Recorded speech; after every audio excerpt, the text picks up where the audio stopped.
kailanman wala pong nasasayang na sandali. Naalala ko po yung kantang ano eh, walang nasayang na sandali. Yung po yun, apply na apply dito. Wala pong nasasayang na panahon pagka pinag-usapan po natin pagmamahal at paglilingkod sa Diyos. Sa katotohanan nga po, mas maraming nasasayang na panahon kung ating susundin ang trend ng buhay na ito. Layaw. Naalala niyo po yung tungkol po doon sa ano, yung hiningi na po niya yung lahat ng mana niya sa kanyang ama. Saan po niya ginamit yung kanyang namanang kayamanan? Sa paluging pamumuhay, ang sinabi ng Biblia. Paano po yung paluging pamumuhay? Inom dito, inom doon. Lahat ng kalayawan, babae rito, babae roon. Nung dumating po yung famine, ano po nangyari sa kanya? Pati po yung pagkain ng baboy na inaalagaan niya na, yun na yung naging pagkain niya. Di ba ba? Hindi ka talo pagka pinaglingkuran mo yung Diyos. Hindi ka talo kapag inuna mo yung Diyos. No? Hindi po totoo yung mamaya na yan. Parang advance eh. No? Sa buhay natin ito mga kapatid, hindi po isang nasayang na sandali ang anumang bagay na ipinaglilingkod natin sa Diyos. Ito po ay inaalala ng Diyos. Kaya nga po hanggang ngayon yung provision niya, pansinin niyo po, sa buhay niya ito siguro lahat tayo naka-experience eh. Ang provision ng Diyos na mararamdaman mo talagang ang Diyos kumikilos. May panahon na parang akala mo yung dead end ka na, yung walang-wala ka na. Biglang ang Diyos nagsesend ng tao eh. O ito, di ba kailangan mo ng ano? Di ba ano ka, mekaniko ka? Mas kailangan namin ng ano? Parang dumarating siya in His perfect timing. Akala mo wala na, dead end na.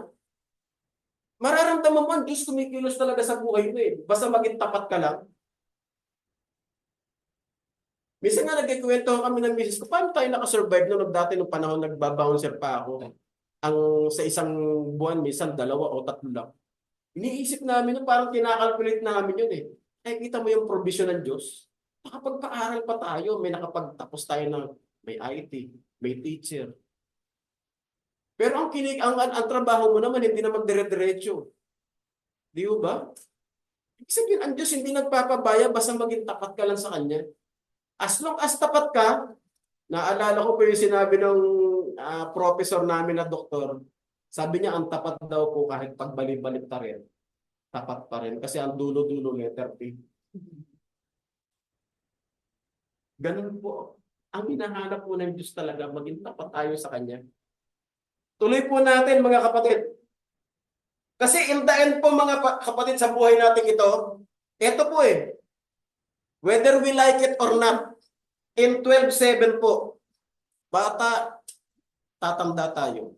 At in the end, at ang alabok ay mauuwi sa lupa gaya ng una. Ito po yung isang hindi po natin maiwasan sa buhay natin ito. Tayo po nakikiraan lang sa mundong ito. Gaya lang po tayo ng isang singaw, sabi nga po ng lingkod ng Diyos na si Santiago. Nasa isang sandali, nariyan, pagdakay, biglang nawawala. Nakakagulat nga minsan yun, lalo yung mga kapatid natin nasa malalayo. Oh, parang kailan na naka-video call ko pa si ano. Patay na pala. Ibig sabihin na, di ba, ganun lang yung buhay eh. Oh, kausap ko lang ng isang araw sa busy ah. Ibig sabihin, ang buhay ng tao parang vapor lang. Sa isang sandali, lumilitaw, pagdakay, napapawi. Ganun lang po kaikli ang buhay ng tao. Kaya sabi niya, ang alabok ay mauuwi sa lupa gaya ng una at ang diway mababalik sa Diyos na nagbigay sa kanya.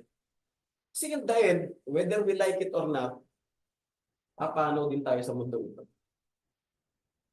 Anong uri yung buhay na ipinamuhay natin sa mundo ito? Yung po yung count na tinitingnan. Kasi, yan po talaga yung bunga po ng nagawa ng kasalanan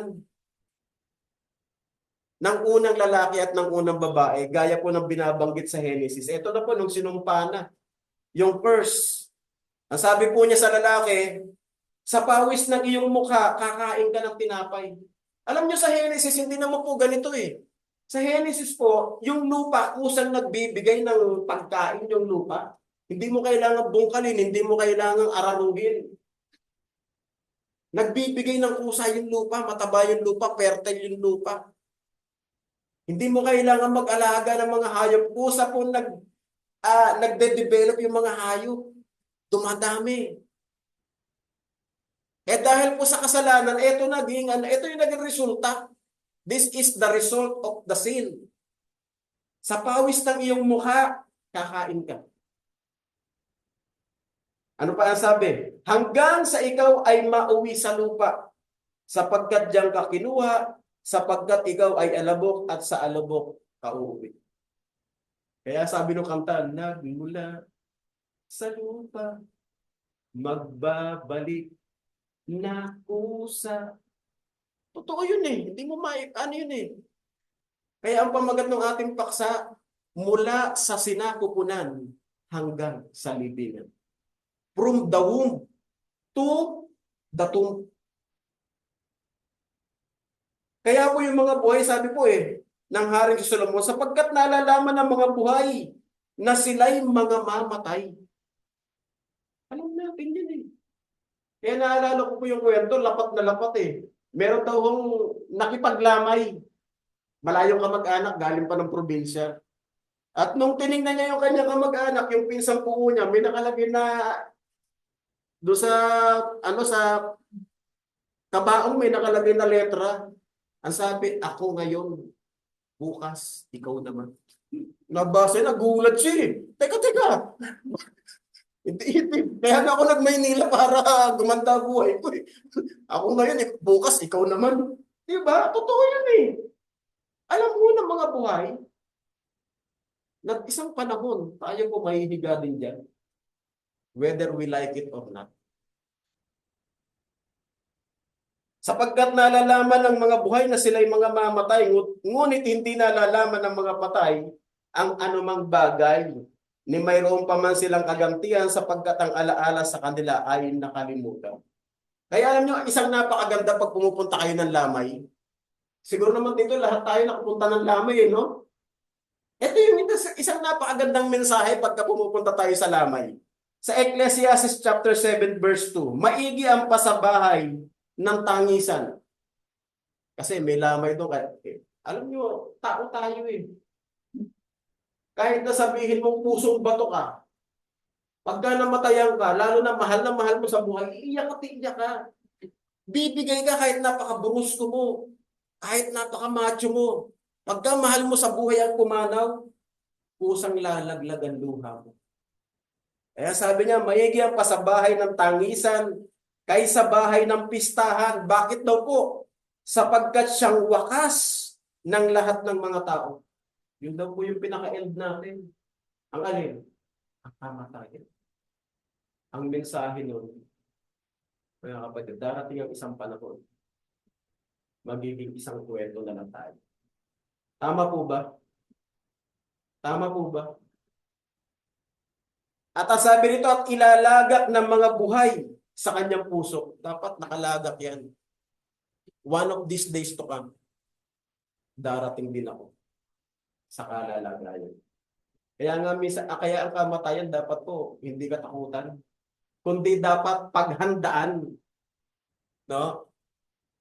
Mag-ipon na ng maraming kabutihan. Bakit po? Ito po, ang sabi ng banal na kasulatan. In Ecclesiastes chapter 12, 13 to 14, ito po yung konklusyon ni Haring Solomon. Sapagkat ito ang wakas ng bagay, lahat ay narinig. Ikaw ay matakot sa Diyos. Kung meron man po tayong dapat nakatakutan sa buhay natin ito, hindi po yung sundo. Hindi po yung multo. No? Hindi po yung aswang. O hindi po yung sigang tao sa bawat lugar na meron po tayo. Kundi ano po, yung Diyos na lumikha sa atin. At sundin mo ang kanyang mga utos sapagkat ito ang buong katungkulan ng tao. Alam niyo, pag tinignan po yung original manuscript ng Hebrew, wala po yung word na duty. Wala po yung word na katungkulan. Ang nakasulat lang po doon in Hebrew, this is the whole of man. Ito ang kabuuan ng tao na ang tao, susunod sa mga utos ng Diyos. Yan ang kabuuan niya. Bakit? Isang napakalaking tanong na isang napakalaking tanong, bakit? Kasi ang sabi po doon sa last verse, sapagkat dadalhin ng Diyos ang bawat gawa sa kahatulan. Hindi pala doon natatapos. Pag namatay ka, akala mo tapos ka na, di ba? Ang mga kabataan ngayon, meron silang salawikain, YOLO. Alam niyo yung YOLO? You only live once. Kaya yung mga bata ngayon, gawin mo na lahat ng gusto mong gawin. Magpakasarap ka. Yung mga hindi mo pa na-experience, experience mo na. Bakit? You only live once, YOLO. Hindi po totoo yun na sa talatang itong binabasa natin. Bakit? In the end pala, sapagkat dadalhin ng Diyos ang bawat gawa sa kahatulan, meron pa palang judgment. Akala natin, pagkatapos ng kamatayan, end na, meron pa palang kahatulan. Ang sabi rito, sapagkat dadalhin ng Diyos ang bawat gawa sa kahatulan, pati ang bawat kubling bagay. Ano bang ibig sabihin, mga kapatid, pag sinabing kubli? Di ba pag sinabing kubli, lihim, secret, tama? Payag kayo? Ang secret po, nananatiling secret kung ikaw lang ang nakakaalam. Pero pagka dalawa na kayo, mga kapatid, sa buhay natin ito, 100%. Pag dalawa na kayo nakakaalam, hindi na po sikreto yan. Bakit? Pwede yung isa nakaalam, ibunyag ang lihim mo. Lalo na kung si Boy Abunda yun. Gets nyo? Gets? Diba? Sa buhay natin ito, yan ho yung pinakamagandang news. Hindi na ho natin kailangan ng intelligence. Sabi nga naman, yung komedyanteng si Long Mejia, kapag ako naging mayor, magpapakalat ako ng lahat ng napakaraming chismosa. Lahat ng mga nangyayari sa barangay ko, alam ko. Walang lihim sa akin. Di ba pag sinabing sikreto, ikaw lang dapat ang nakakaalam mo. Kasi pag naging dalawa na kayo, hindi na sikreto yan. Yun ang tinutukoy dito. Maging yung sikreto na ikaw lang ang nakakaalam, na hindi mo naman pwedeng ilihim sa Diyos. Pagdating sa panahon na yun, dadalhin sa kahatulan.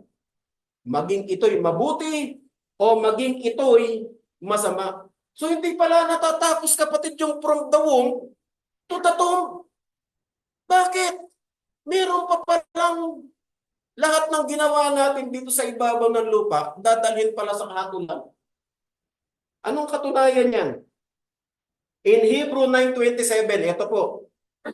At kung paanong itinakda sa mga tao ang mamatay na minsan. O akala mo, YOLO na, o you only live once, o tapos na, boss. And cut. O di po pala tapos. Anong sumunod na sinabi? At pagkatapos nito, ng kamatayan, meron pa palang kasunod, ay ang paghuhukom. Dadalhin pala lahat ng bawat gawa natin sa kahatulan. Maging ito'y mabuti, maging ito ay masama, pati ang bawat kubling bagay. Yung nabubuhay ka pa, yung nilihim mong pagkatago-tago, na walang nakakaalam na ikaw lang, mapapasaliwanag pala sa araw na yun, mga kapatid ko. Kaya kung totoo man yung kasabihan na YOLO, tingnan niyo po yung talatang ito ni Apostol Pablo in 1 Corinthians chapter 15:23. Kung ako'y nakipagbaka sa Epeso laban sa mga ganid, ayon sa kaugalian ng tao, ano ang pakikinabangin ko? Kung ang mga patay ay hindi muling binubuhay. Notice this verse. Kung ang mga patay ay hindi muling binubuhay. Baka pagka namatay ka pa pala, hindi pa yun ang end. Bubuhayin ka pa pala. At lahat ng mga ginawa mo, dadalhin lahat sa kahatulan.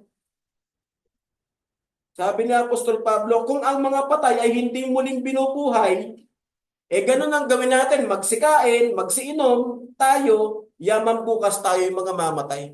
Ganun po yung paniniwala ng mga unang tao noon. Yung mga hindi nakakakilala sa Diyos. Yung mga ateista at saka yung mga agnostiko. Ang kanilang paniniwala, magsikain, magsiinom, kasi bukas, mamatay tayo. Pero hindi po yun eh. Meron palang pagkabuhay na maguli. So hindi po doon natatapos. At yan po sinipi niya sa Isaiah chapter 22 verse 13.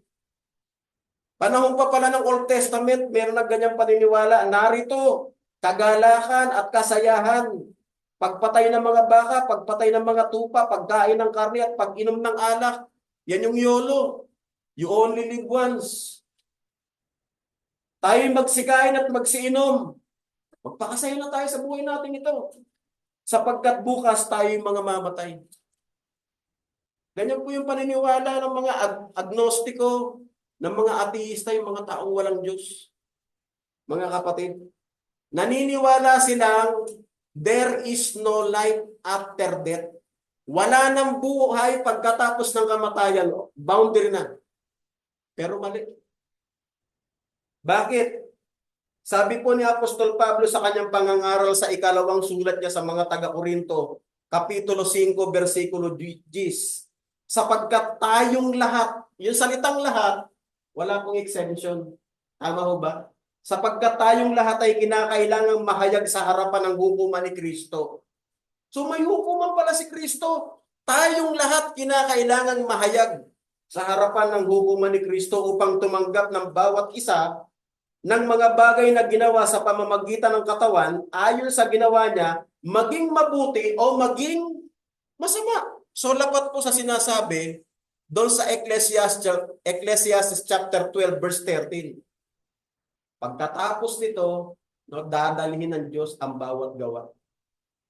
Sa kahatulan, maging ito'y mabuti o maging ito masama, pati ang bawat kubling bagay. So hindi po pala doon natatapos. Alam niyo ho, pag dumarating po yung Marso at Abril, ano po meron yan? Di ba yung mahal na araw? At ang isang sikat nung araw, pag gaganyan ng meron pong pasyon. Alam niyo ho yung pasyon, ano yun eh, pakanta, paawit.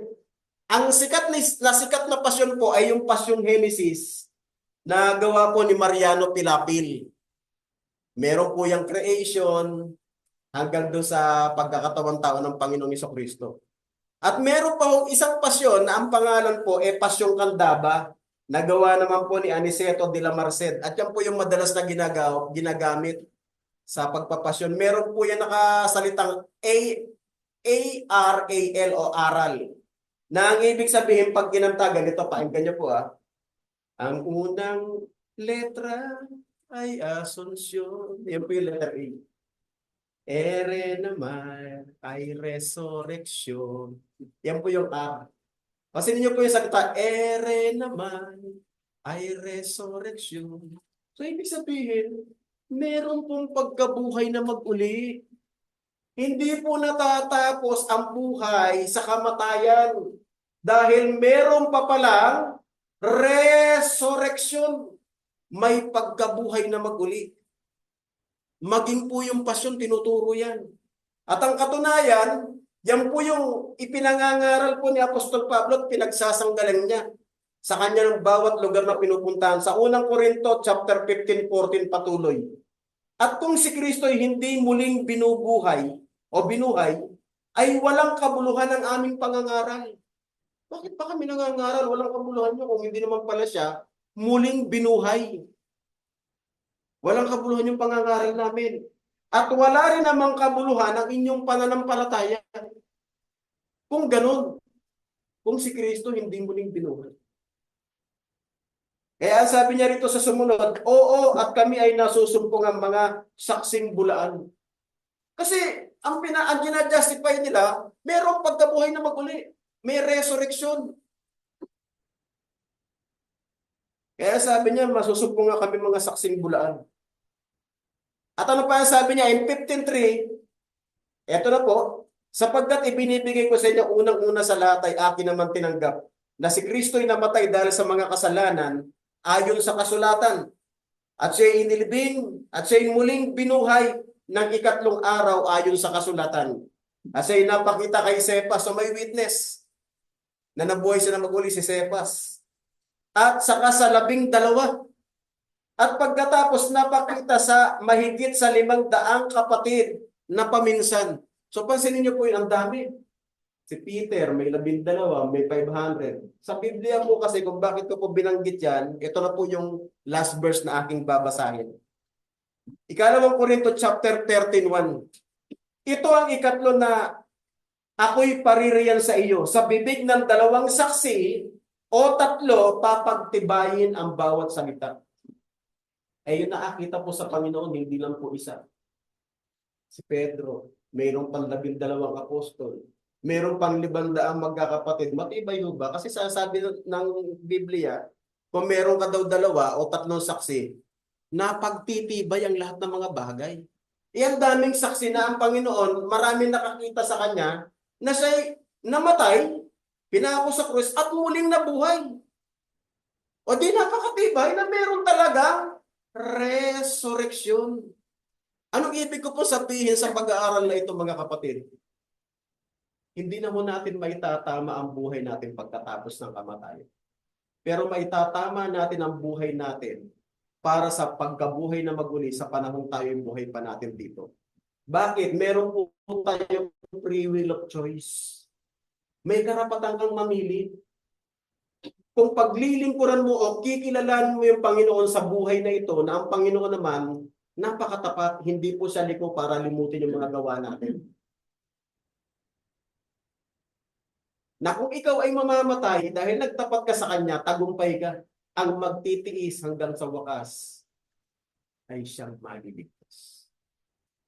Magtapat ka hanggang sa wakas at ibibigay ko sa iyo ang putong ng buhay. Ang hinihingi lang po ng Diyos sa atin yung katapatan natin, pananampalataya at pagmamahal. Na hindi naman po niya hinihingi ang buong 24 oras. Ang totoo, Panginoon po hindi madamot. Minsan nga tayo pa yung madamot eh. Ayaw natin ibigay yung oras natin sa Kanya, pero pag tayo may kailangan, gusto natin gawin natin genie siya. Alam niyo yung ginagawa ng mga genie pagkakaskas? Panginoon, pwede ko ba ipasan niyo na ako sa board? Now na. Ginagawa natin minsan ang Panginoon na genie.